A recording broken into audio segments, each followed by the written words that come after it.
Welcome back, YouTubers, to another Thursday night TNA Impact Wrestling review with us, the British Fist. Catching. I am Mr. Parkin, but the guy sitting next to me hugging all the spotlight here, brother, it's NJ.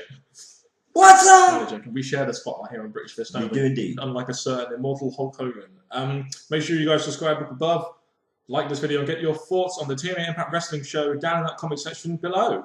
And make sure you contact us in the links in the description box below. Indeed. Now, the first thing I want to touch on here, NJ, is we heard the fantastic news earlier that Vince Russo has been demoted from head writer, and that in itself already got me in a better mood going into this show than usually. So it looks like now we're going to be seeing less Russo swerves, probably some better booking, I hope. Let's just hope this is a good thing with TNA, and I really think it will be. Reaction? I'll be fine. No. Fuck Vince Russo. Anyway, also the show today was in Knoxville, Tennessee. The crowd had a lot better feel. Didn't it? This crowd in the arena. They were more with the whole Hogan thing that came later in the show. And having actual TNA fans in there really helps with the reaction and really helps with the show, doesn't it? Rather than that fucking Impact Zone. Oh, it did indeed. Yes. Should we get with the opener then? Let's go. We opened up this week with Immortal. No, Beer Money. Fantastic! I loved seeing Beer Money open the show. James Storm talks about the fact that they're getting the semi-main event slot tonight, having a little slash at Hogan there. I really enjoyed Beer Money opening the show. I really did. Yeah, them open the show talking first about as you said, they're not getting the main event. They have to get the semi because of Hogan having to take over. They weren't happy with that. They still said they're going to tear the place down. And the way they spoke about each other, wanting to bring the best out of each other for this match. It's got us looking forward to it. Yes, it was really good hype for that main event later, and you know, Bobby Roode talks about that he really needed Fortune to get him ready for the BFG event, and they do another great job of putting Bobby Roode over. Roode gets some mic time, Storm gets some mic time. You know, it was all good at the end of the day. But Storm says that he might be a little bit better than Bobby Roode, and Roode didn't like that, did he? Oh no, he did not. And I'm thinking him saying that. I think that's getting them again. For the fans to hear that, it makes think. Oh, let's see how well they can perform at the match later tonight. I'm glad that this opened the show just because it's the match I was looking forward to most on this TNA Impact, and one of the reasons I tuned into Impact this week. So I'm glad this was the opener. It's just a shame they didn't get the main event, but I still enjoyed this opener with Beer Money. It's better than a fucking Immortal promo. Just say that. It is. Right. Next segment then. Kaz versus Gunner. As we saw from last week, we got a video package for this. We saw why they were facing off because Kaz and Jarrett had that little scuffle and Gunner came in to attack Kazarian. So at least there's some reason for them to face. So it's nice that TNA showed us that. Yeah, having these two facing off after the exclamation that you said. Again, it's got you to want to watch this. But again, it's not one of the biggest matches they can put on. But still a match between two good workers, which is why I was kind of looking forward to this match when I saw it. You get Gunner focusing on the arm all the way through. This kind of leads to the end when Kazarian taps out after a cross-arm breaker. After 4 minutes, which was a bit weird for me. I thought if they're going to sell that whole injury angle, they're going a little bit longer than that, in my opinion. My problem with this was, again, like I said during the match, the submission was, in my opinion, I know there was contract in the arm, but still, I thought it was just done too quick. Which is why it should have gone on for a good length of time so we could actually believe that he would tap out straight away. And then you had Gunner getting disqualified because he attacked him post-match. I don't know how that ever led to a disqualification elsewhere, but at least Kaz sold the arm injury well during the match. It should really have gone longer. We know this is all leading to Jarrett and Kaz, and let's just hope at Bound for Glory that Jeff Jarrett doesn't try and hog the spotlight unlike an immortal Hulk Hogan and actually puts Kazarian over at Bound for Glory. Let's just hope. Fingers crossed. What do you think of this segment overall? With this one, again, as much as I like to see Gunner do some involvement without Immortal by his side, it just, again, like I said, it weren't one of the most exciting matches of the night. But still an effective segment in the sense that at least it's hyping for a BFG pay-per-view match, which we don't really want to see in Jeff Jarrett, but still something. So that's what I'll say about the matter. Next, we got a promo from a Mr. Anderson! And we all love Mr. Anderson promos, don't we, NJ? Oh, we do. He's really entertaining. Comes out and gets all his words up, but as well as being serious, it has a bit of comedy effect to it. Yeah, he apologises to all the assholes, talks about how he never gets involved in backstage politics, how he's not part of it, how he's seen other guys go up from swinging on the boss's nuts. And Bully Ray interferes. And at this point, you're thinking, well, yeah, we know they're going to have a match Bound for Glory. A segment with those two kind of makes sense. So, and their segment, obviously, really announced a match. It's going to be a Singapore. No, it's just a Falls Count Anywhere match. Yeah, basically. Basically, he refers to Mr. Madison refers to ECW and says it's going to be a Falls Count Anywhere match. So, and Bully Ray later on accepts. So it's a pay-per-view match that's at least announced in some way or form. That's what the segment did. I thought it was pretty effective. So I give it that, yeah. And obviously, it's good that they're having them two involved in Impact show. Yes, and it's good that they're actually announcing matches in segments rather than what they did later. But we'll come on to that later on. After that, we had a whole period of TV where it was all backstage segments. We had a backstage segment with Kendrick and Kid Cash. Not really sure why, because they're not facing off at the pay-per-view or anything. They might be facing off next week, but they're not at the pay-per-view. I just didn't like this whole TV segment with backstage stuff. I thought it was a real down point of the show, in my opinion. It was indeed. I just didn't like this segment. No, never do like these backstage segments. Get rid of some more backstage segments. Wasn't as bad tonight, but just a message to TNA. Go watch how to improve TNA video. You might learn something or two. They've already done one thing. That's get rid of Russo out of the head writer position. That's a start. Maybe they've been watching our videos. Fingers crossed they should do.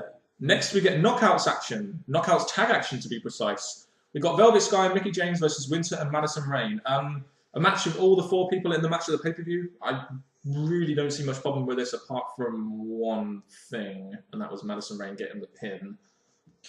Again, when it comes to knockout matches, again, my like of them is slowly going downhill. They've just not been exactly how from when I started watching. This one, again, it had good spots in, but the whole quick finish sort of thing, give it to Madison Rayne, all that just ruined it for me. No, I didn't like Madison Rayne winning. I still thought it was a decent. We actually saw some tag team wrestling, which was good. I thought from the females, and I really wish that they'd have made they'd have put a Tara in this match or something, or in the Bound for Glory match, rather than saying Madison Rayne or Velvet Sky. But I guess we've got to be dealt what we've been given. Might as well just have Mickie James versus Winter, in my opinion. But there we go. That would have been a better option. It's all done to get Velvet Sky that belt. That's what I feel anyway. The Kelly of TNA is going to win the belt at Bound for Glory, isn't she? Looks it. Anyway, at least she got pinned, so that's a big deal. We then get a segment involving Eric Bischoff calling out Jeff Hardy, talking about how Hardy has a gift, but he's also a screw-up. And he also tells Jeff that he is out of chances and that according to him, he is done in TNA. But Jeff, get out! And Jeff Hardy gives that was Vince McMahon, wasn't it? Like and Jeff Hardy gives Eric Bischoff the twist of fate. I'm not really sure why this is on TV. It doesn't really have too much to do with the pay-per-view, but I guess they're really sort of laying the foundations for the big Jeff Hardy comeback, maybe after Bound for Glory. So I guess it achieved that. And then Immortals will come out to try and get him. Obviously, Jeff's 2 quick escapes. Jeff Hardy just fucks off. So there we go. That was that segment. Not really much else to say. Next, we had Samoa Joe versus Crimson in a match which we saw at, I believe, Slammiversary, but I still didn't mind seeing this match. You got 5 minutes. You had Joe focusing on the ankle. It was decent, and they had to preserve Crimson's unbeaten streak by giving him a roll-up. So that's true. I think this match was going to happen, and now it's happened. You've seen Crimson coming out strong on Samoa Joe, so it was effective for that reason. Yeah. Joe focuses on Crimson's ankle. Crimson sells it very well, I think, and to get the roll-up thing kind of makes sense. I just wonder where Matt Morgan was. There's supposed to be a triple threat match at the pay-per-view, as far as I know, and I would have liked to have seen Matt Morgan there, maybe, but I guess we're going to be getting Matt Morgan versus Samoa Joe next week. So, not that you would know TNA because you didn't advertise it a week before. Because we read spoilers. They did in the past week. We've seen it advertised for the following show, but tonight. Could have done more, couldn't they? I really wish they would have. They could have advertised next week. Definitely. Don't think of that. Then we get to what we feel is our main event of the evening. And the ring announcer, Johnny Borash, he actually calls this the main event. So. Your main event of the evening for the British Fist. It's NJ and Mr. Parkin with his head turned. Yeah, indeed, British Fist, brother. Yeah.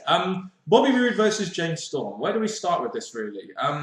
First of all, I think we had a very decent build to this match. You had the opener, a couple of interviews, then you had that video package of Bobby Roode, which I enjoyed. It's really setting up his push going into Bound for Glory, and I feel they are going to give him that belt now. You had a huge build up for obviously the match at Bound for Glory, but the build for this match has been good too. Yeah, like I said, I was looking forward to this. I assume you was looking forward to this match. Well, after seeing Bim and he work together, as well as seeing James Storm go against Angle. Yeah. I thought these two were going to put on such a great match tonight. Indeed.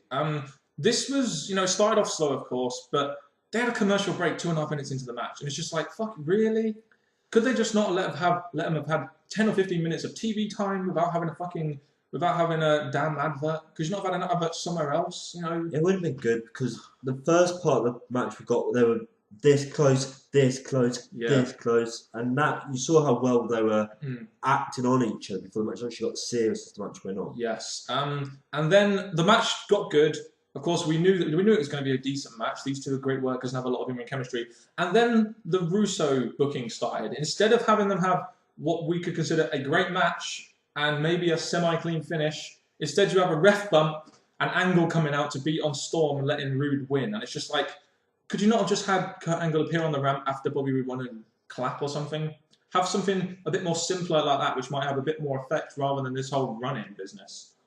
It would have been have clever thinking because, yes, Angle's the heel and he has to have some heel manoeuvre in this match, but for him to actually let them put on a great fight, that is a big draw for tonight's TNA show. It would have done a lot better. Yeah, I feel if TNA simplified their segments a bit more like these, then they could really make them a lot more effective, like we just suggested there.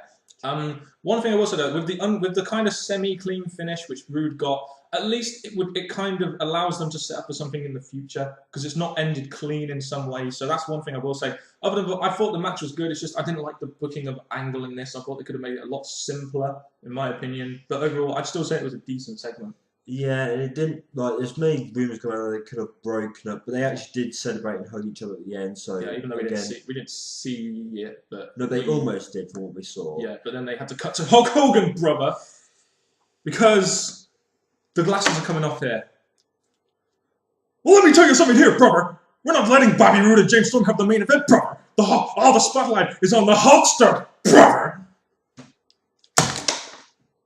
Man, I really wish that segment never happened. Anyway, shall we go on to what was TNA's decision for the main event of the evening? Yes, let's go on to this. One thing I will say before we go into this is they announced AJ Styles versus Christopher Daniels at Bound for Glory as an I Quit match. I really wish there had an in-ring segment for that, but oh well, it's an I Quit match, another random stipulation match. And hopefully this will be their one more match. Yes, and the last match, but we know it won't be, but whatever. Anyway, let's get to the main event of the evening, which was Hulk Hogan addressing his fans about his retirement, or so-called retirement, who says that everything in the wrestling business is a work, He basically comes down to the ring and says it's going to be his final day in the wrestling business and that it was a tough decision. One thing I will say, I don't like Hogan getting the main event scene, but at least Hogan got a big reaction, because that is one thing we always expect from a guy like Hulk Hogan, a big reaction. We know he's overrated, but he gets a big reaction. He got as big as he could from that crowd there, the biggest he could have. And the crowd chant thank you and Hulk Hogan and all that kind of stuff. And when you feel that Hulk Hogan is about to announce his renaissance from TNA Impact Wrestling on free TV, that ain't gonna happen, brother. Out comes Sting in his red and yellow suit. That was one of the best suits I've ever seen.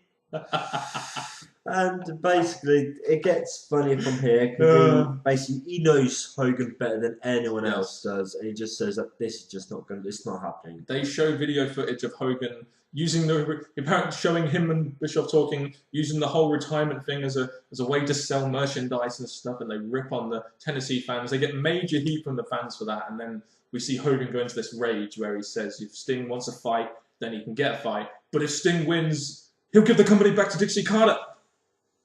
Oh, Hogan dropped a bombshell. Nice twist there, but obviously I think he's basically just told us the result there. Yeah, pretty much. Well, we knew this match was going to happen, and it now seems it is officially going to happen now. Sting and Hogan are bound for glory. What I'll say about this ending of TNA is that they've given us throughout the night Hogan build-up. Yeah. Which I liked, because obviously it showed you from when Hogan started, and all the big things that happened between now and then. So it built up, make us feel that this is the end of Hogan. But thanks to Sting, he made us realise that Hogan was just doing this for the sake of it. He's a fraud, brother. Anyway, I didn't think this main event was that bad. I think at least it sets us up for Bound for Glory. It sets us up for next week. I don't like Hogan having the spotlight, but I guess in this kind of case, with this whole big thing about his retirement, it kind of warranted the main event in this case, even though I'd rather have seen James Storm and Bobby Roode. And I've got a bad feeling, knowing Hogan, that this is not going to be the last time he ends the show. No, because he's just signed another year contract, isn't he? Vince Russo gets demoted. Hulk Hogan signs a contract. Karma is happening in TNA at the moment. Right, should we go on to overall thoughts? Let's go. Because we did what TNA should have done and focused most of our time on the last two segments. Overall thoughts on the show this week? Okay, again, it started off good with the guys that we wanted to see throughout the night. The follow-on matches, again, the Mr. Anderson promo was somewhat decent because it gave them hype. And then the two main events, I'm forgetting all the rest of it because the rest of it, again, I didn't get much feel out of it that I thought I was going to. But the two main events, they actually filled them, finished not nicely, and again, they gave us good match and a good end. Going into Bound for Glory, the biggest pay-per-view of the year. There we go. I will say this: I quite enjoyed Impact this week. I enjoyed the Bobby Roode, James Storm segment, even if it wasn't as good as I thought it would be.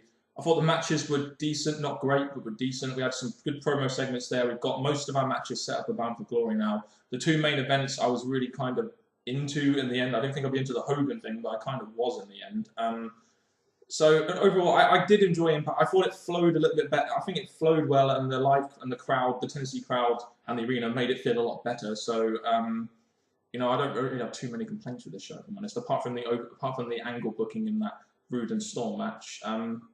And maybe Madison Rayne getting the pin in that stupid knockouts match. But what would you grade the show? Just go to you first. Oh, it's hard to give a grade because, like I said, it gave us great matches, but most of the night I just weren't into it. Okay then. Well, I'll give it a B minus. Just a grade based on your feeling. B minus. B minus towards a C, yeah. You think? I thought you said you went into it. Well, I weren't until the end, so I'm probably going to give it a C. Fair grade. Fair grade. All right then. Get your thoughts down in the comment section below. You've heard the thoughts from me, Mr. Parkin, and NJ sitting next to me here. What's up? Okay, get your thoughts in the comment section down below. What you thought of TNA Impact Wrestling and your thoughts going into Bound for Glory, brother. And this has been it from the British Fist, Mr. Parkin, and NJ, which Dan's already told us we are. And all I can say now is tune in for the Go On Show next week, and goodbye.